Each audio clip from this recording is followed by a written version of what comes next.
What do you make of the futures being lower? I mean, we got the handshake that I think a lot of people were hoping were going to come out of these London talks. The Commerce Secretary certainly seemed to be very optimistic about a deal. Why do you think investors aren't showing that same optimism? I think because investors have already priced this in to the market. We look at what we've seen over the last few weeks. I mean, we already made, 18, 19% back from the lows that we were at after the Liberation Day moment. And so I think the market has been anticipating this moment coming. They've been anticipating it, especially after the Geneva talks and having Scott Bessent involved in this. I think there was a lot of optimism. So maybe this is a little bit of a sell the news now that it looks like there is a framework going into place. But also, Frank, there is nothing set in stone at this point in time. And there's a lot of catalysts coming this summer. We can't just, throw on the Speedo and go to the beach. We've got a G7 summit coming. We've got central bank meetings, the end of the 90-day pause on tariffs, second quarter earnings, right? So a lot of things that could throw a monkey wrench into the system here. And I think investors are being cautious. Victoria, just for the audience's edification, I was never planning to put the Speedo on. I was always going to wear just regular trunks. That works. With that in mind, and no relation to what you just said, your word of the day today is assiduous. Why? Why is your word assiduous? Yeah, I think that's the way that investors need to approach this market right now, the way they need to approach investing in their portfolio. You need to take some care in this market. You need to pay attention to a lot of the details and the underlying currents that we're seeing.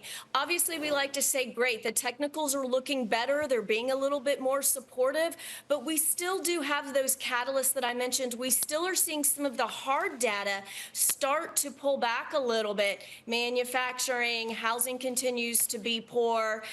We're seeing some weakness in the labor market, even with a decent non-farm payrolls report last week. So I think we need to be a little bit careful as we approach our investing in this market and think a little bit longer term, kind of that perseverance through the choppiness we anticipate. So with that in mind, we have CPI coming up later today. It's expected to tick up just a bit.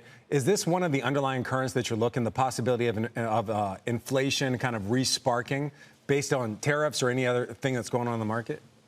Yeah, and it's not that we don't expect, Frank, to see the inflation tick up a little bit. Everyone has kind of been waiting for this to happen, the flow through from the tariffs. I think it's what it means for the Federal Reserve. It just keeps pushing those initial, or not initial, but the next level of cuts further and further down the road. And I think that's causing a little bit of concern because it's going to keep yields higher. You mentioned earlier the 2-year going back above that 4% level. I think some of that has to do with the fact that now cuts are going to be later in this year or even pushed into 2026. All right.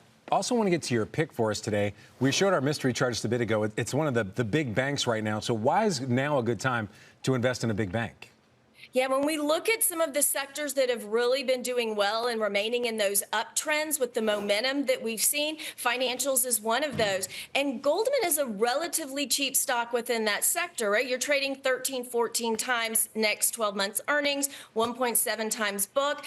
They have that exposure in their capital structures group to some private equity with a 11, 12% long-term growth there. And their president was just speaking about 2 weeks ago about the pipeline in M&A and how even though the overall M&A has been sluggish, the larger deals have actually been up about 30%. So I think it's a good way when we talk about being cautious and being careful in how you approach your investing. Goldman is a great longer-term name to have in your portfolio.